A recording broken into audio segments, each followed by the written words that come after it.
Big night for Seattle sports fans. They get to sweat out Game 7 of the Mariners Blue Jays in the ALCS for a couple of hours before they turn their attention to Texans Seahawks.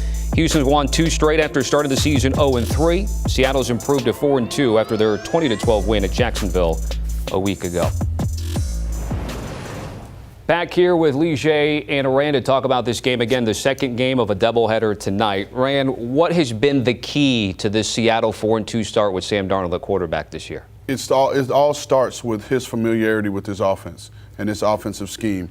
Having Clint Kubiak calling the plays now in Seattle, those two worked together in San Fran the year that Darnold was the backup. And then for him to go to Minnesota, where the system has evolved under Sean and what they had in L.A. and what KOC is running in Minnesota, but conceptually it's still the same. So it's the familiarity. And we talked about with Baker being able to have an understanding of how to attack opponents, what you're trying to do conceptually, and that it takes the thinking, eliminates the thinking out of it for him, and he's allowed to play more freely. To your point with Clint Kubiak, the marriage between him and Sam Darnold, the different formations and personnel groupings they use is really what set them apart offensively. Like, they get in bigger personnel groups, 1 back, 2 tight ends, and that's when they stretch you vertically, Tommy. Like, that's when they take their shots down the field to Jackson Smith and Jigbar, to both of their tight ends who they feel are mismatches versus safeties and linebackers, and Darnold's been able to play ahead of schedule. Like, the run game hasn't been as consistent as I wanted it to be, but you see it right there, 70% completion percentage in his first 6 games.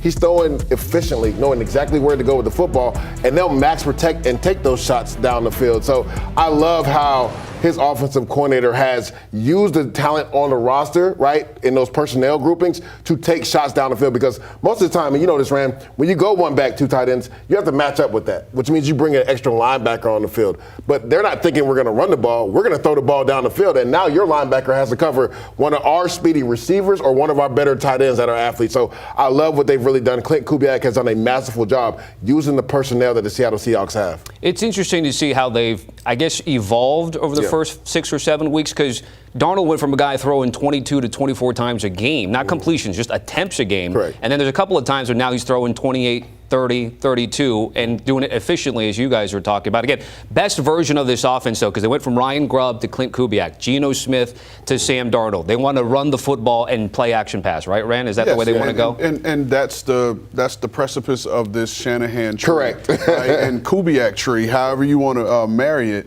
It's all going to be generated off the run game. And you see that 1-2 tandem in the backfield with Kenneth Walker and Zach Charbonnet for Seattle, and just their ability to run the football. And what that does, not only does it open you up for the play action pass, the high percentage throws off of that, but it keeps you honest. It keeps the defense honest. And like Leger was talking about, the different personnel groupings, it's the same thing we did when we were in San Francisco together. You can get in 11 and put a Debo in the backfield, and now are you treating this like a rundown? Because if you come in with nickel, now we still have the option to run the ball. And these are all the different looks that Kubiak, although he learned from his father, he spent the last couple years under Kyle Shanahan to see how the system evolved, and now he's bringing that to Seattle. I will say this, Tommy, you talked about the run game. I think it's time. It's time to unleash the change from Kenneth Walker III. Now, again, I love Zach Charbonnet, and I love that they got this 1-2 punch. But when you look at the production the last couple of weeks, Kenneth Walker, they've gotten more out of the run game than Zach Charbonnet. I think it's time for him to get the carries that he's accustomed to getting and become that feature back in this offense. I know fantasy managers certainly would like to see that. See a lot more Ken Walker. No, I get you. No, but that's, to your point, more of a timeshare that we've seen there, again, scheme-wise with Charbonnet and Walker. All right, Texans offense, again, slow start, 0-3. A lot of the blame was on that Texans offense. They've scored 30 or more, Leger, in back-to-back games, back-to-back wins. What's been the key?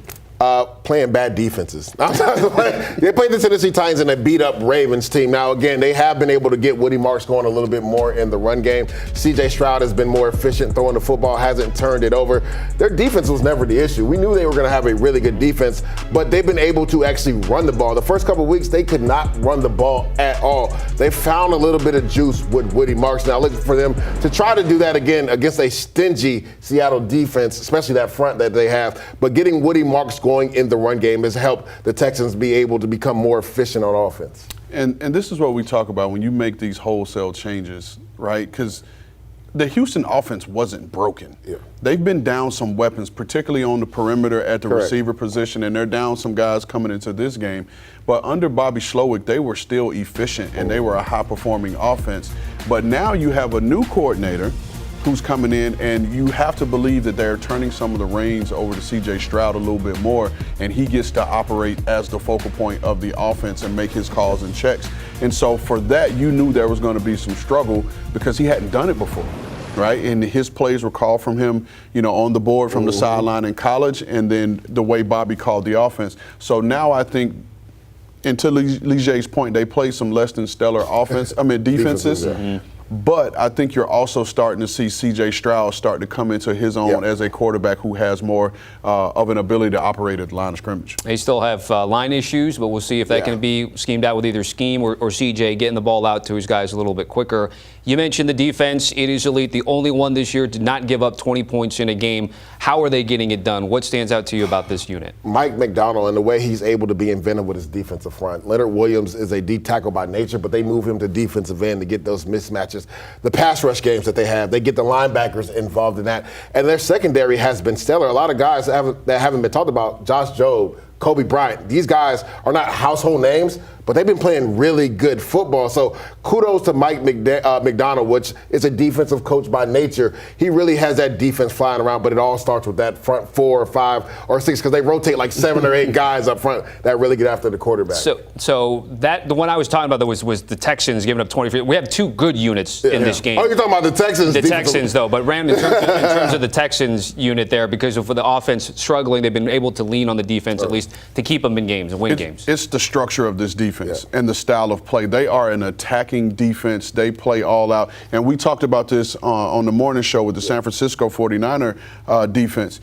When you still frame, when you pause the screen at the point of the tackle, count how many Houston Texans players are in the screen. These guys are full tilt to the ball. They run to the football. And we talk about it all the time in the game. Good things happen when you run to the football.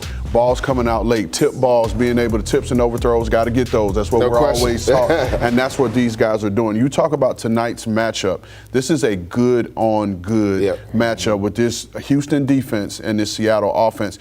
And might I add, D'Amico has been trained in seeing this offense. He went up against it every day in practice when he was the defensive coordinator for the San Francisco 49ers, and he's coming off of a bye week. And so he's had that extra week of preparation. I think they're going to have a good plan in place tonight. Well, now I'll talk about the Texans defense. As we're talking about, to Rand's point, this may be the best secondary in football. And people always are concerned, will a corner travel, right? They got Jackson Smith and Jigba that plays for the Seattle Seahawks. Will Derek Stingley Jr. travel? In this scheme, they usually don't. Kamari Lassiter is a really good corner opposite of Derek Stingley Jr. And I think that's been the difference when you look at this team and why they've only given up 12 points per game. You can't throw the ball over their heads. Like, those corners will stifle you. And they have 2 ball-hawking safeties back there in the secondary. But it's all predicated on what those 2 guys on the edge do up front as far as creating havoc, right, with Daniil Hunter and Will Anderson Jr. So they get after the passer, and then they're tight windows when you talk about the quarterback having to make throws. Like, quarterbacks routinely hate going against man coverage because you have to make a tight window throw. And these corners, they'll make you make tight window throws. Okay, we got to wrap things up here. I just want to let you know Leger does like the Seahawks. I also like the first half under in this game. We talked about the defenses. Both are going to be elite on display on Monday Night Football. NFL Today, Sundays at noon Eastern, getting you ready for those early window games on CBS and streaming on Paramount+.